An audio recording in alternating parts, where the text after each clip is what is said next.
Acting, वाह क्या कहूं एक्टिंग के बारे में। प्रभास ने पूरी फिल्म एक ही एक्सप्रेशन में निकाल दी। एक ही तरह से दांत भींच के डायलॉग बोलते हैं और एक ही तरह का उनका फेस एक्सप्रेशन है। कहानी मेरी समझ में आई नहीं, बट फिर भी मैं आपको समझाने की कोशिश करूंगा। प्रभास एक अंडरकवर पुलिस ऑफिसर है और भी बहुत सारे पुलिस वाले हैं, बहुत सारे गुंडे भी हैं। तो सबने मिलके बोला होगा कि भाई एक गाना डाल देते हैं यहां पे। गाना आ जाता है। अब सबको चोर को पकड़ना है। कुछ सीन जाते हैं और उसके बाद शायद डायरेक्टर को लगा होगा कि भाई उसके पास कहानी नहीं है। अब फिर कुछ सीन जाते हैं, फिर डायरेक्टर की समझ में आता है कि भाई कहानी तो रही नहीं। अब उसने फिर बाकी सबसे पूछा होगा कि अब क्या करूं। अब गाने के बाद डायरेक्टर कहता है कि नहीं, प्रभास चोर है और अब सबको प्रभास को पकड़ना है। तो फिर गाना आ जाता है। अब गाने के बाद क्या करें? शायद प्रोड्यूसर भूषण ने कहा होगा कि भाई एक गाना और डाल दो, जब तक लोग गाना देखेंगे पीछे का भूल जाए। तो अब यह है कि अब सारे पुलिस वाले भी करप्ट हैं, वो भी गुंडों के साथ मिले हुए हैं। अब इस फिल्म से जुड़े हुए सब लोगों को याद आया होगा कि शायद ऐसी ही कुछ कहानी रेस 3 की थी। अब सबको एक ब्लैक बॉक्स ढूंढना है। वो ब्लैक बॉक्स जिसको भी मिल गया उसको करोड़ों लाखों रुपए मिलेंगे, जो एक जगह किसी बिल्डिंग में रखे हुए हैं। डायरेक्टर ने कहा होगा कि भाई बीच में पैराशूट खोल दे। प्रभास पैराशूट खोल देता है। फिर डायरेक्टर को अचानक याद आता है कि नहीं नहीं नहीं, पैराशूट गायब कर दो।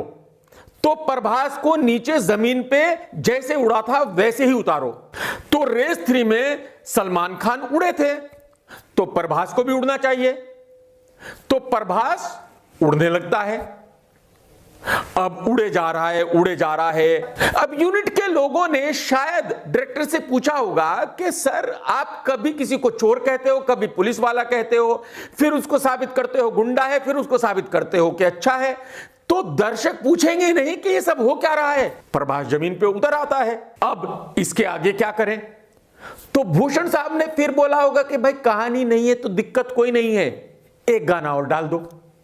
फिर एक गाना और आ जाता है। अब फिल्म फिर आगे चालू हो जाती है। अब क्या करें? अब डायरेक्टर कहता है कि भाई सब आपस में लड़ने लगो, एक दूसरे को मारने लगो, मर्डर पे मर्डर होने चाहिए। आधा घंटा ये चलता रहता है। तो शायद डायरेक्टर ने कहा होगा कि देखो भाई फिल्म मेरी है, फिल्म मैं बना रहा हूं, पैसे प्रोड्यूसर लगा रहा है जो अकल से पैदल है। तो दर्शक कौन होते हैं ये पूछने वाले कि फिल्म में क्या हो रहा है। अब फिल्म कहीं रेगिस्तान में चली जाती है जहां पे कुछ जंगली जैसे लोग हैं, तो वो आपस में लड़ने लगते हैं। अब ये लड़ाई होके खून खराबा होके सब मर मरा जाते हैं। तो अब क्या करें? अब इसके आगे क्या करें? फिर डायरेक्टर ने भूषण साहब से पूछा होगा कि सर अब क्या करें? भूषण साहब ने कहा होगा दिक्कत ही कोई नहीं, एक गाना और डाल दो। गाना फिर आ जाता है। भाई दर्शकों को बेवकूफ बनाने के लिए इतना काफी है। तो अब सबने मिलकर सोचा होगा कि देखो भाई 3 घंटे की फिल्म बन चुकी, इतनी काफी है। अब क्या करो, ये बता दो कि प्रभास जो है वो बहुत अच्छा आदमी है, उसने जिंदगी भर अच्छे अच्छे काम किए हैं और हीरोइन को हीरो से मिलवा दो। डायलॉग्स, खैर डायलॉग्स की जरूरत ही क्या थी जब हीरो हिंदी डायलॉग्स भी तेलुगु में बोलता हो। फिल्म का म्यूजिक बढ़िया है, फिल्म के लोकेशंस बढ़िया हैं, बहुत बड़े बड़े सीन हैं, बट अनफॉर्चुनेटली इन सीन्स में जान बिल्कुल भी नहीं है। डायरेक्टर ने शायद ये फिल्म एक रिकॉर्ड बनाने के लिए बनाई है कि इससे घटिया, इससे वाहियात फिल्म हिंदुस्तान में कभी दोबारा कोई डायरेक्टर नहीं बना सकता। एक्टिंग, वाह क्या कहूं एक्टिंग के बारे में। प्रभास ने पूरी फिल्म एक ही एक्सप्रेशन में निकाल दी।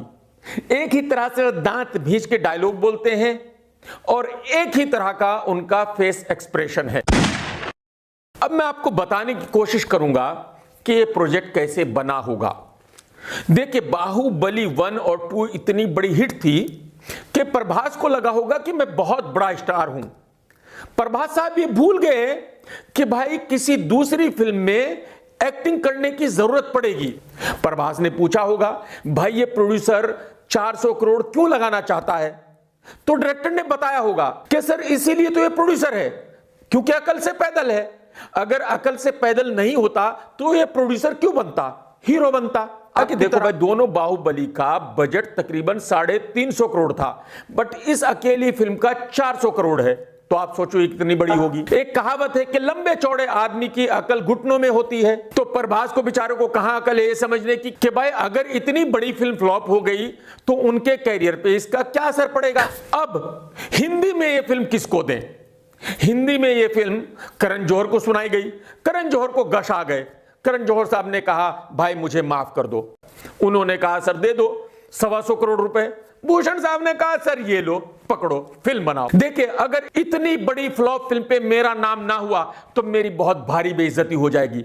मैं चाहता हूं कि जब हिस्ट्री लिखी जाए बॉलीवुड की तो ये सुनहरे अक्षरों में लिखा जाए कि भूषण कुमार से बड़ी फ्लॉप फिल्म किसी ने नहीं बनाई थी। और सर ये फिल्म मेरा वो सपना पूरा कर सकती है। आप बजट बोलो, जो बोलोगे वो दूंगा, बट ये फिल्म मैं ही प्रोड्यूस करूंगा। सर ये एक ऐसा हाई वोल्टेज 3 घंटे का टॉर्चर है कि जिसको देखने के बाद कोई भी सही सलामत आदमी आराम से पागल हो सकता है। मैं इस फिल्म को देता हूं 1 स्टार। और क्योंकि इस फिल्म पे 400 करोड़ रुपए बर्बाद किए गए हैं तो इस फिल्म को मैं बिजनेस रेटिंग दूंगा नहीं। फिल्म कितनी खराब है यह कहना तो जरा मुश्किल है, बट मैं गारंटी के साथ यह कह सकता हूं कि इससे घटिया वाहियात फिल्म ना आज तक कोई बनी है और ना आगे कभी बनेगी।